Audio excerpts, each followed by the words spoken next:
เราเอ้ยเนาะดกขนาดพี่น้องหมูนุ๊กหมกถั่วเราโอ้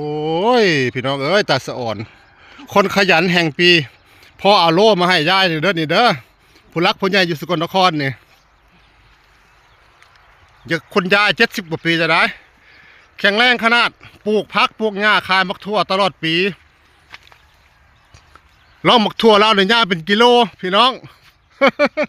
พวก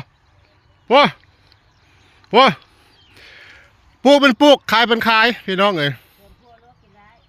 ผักสวนครัวลวกกินได้แต่ระวังงัวใครจะเขาเลี้ยงเลยเนาะคุณมือนี่เนาะใครจะเขาเลี้ยงคุณมือนี่มากับใครอยู่ดอกเขาเลี้ยงงัวทันเรางั้นแหละตั้งใจหมดแล้วกูนี่ปลูกแต่กูนี่ตั้งใจพี่น้องผมปวดผู้พี่น้องสุดยอดผม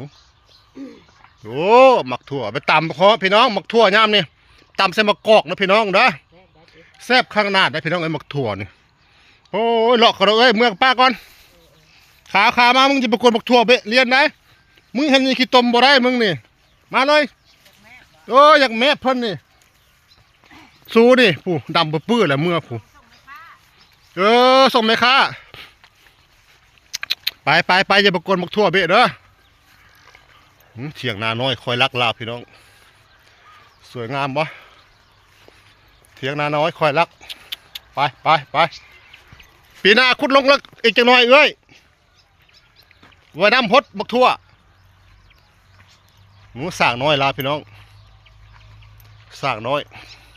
มองพดบักทั่วลาระเบิดนี่อันนี้คือต้นป่าช่วงหน้าฝนป่าลงอยู่นี่เลยพี่น้องเลยคนขยันพี่น้องหมูเราเก็บมาหินมากองพี่น้องเลย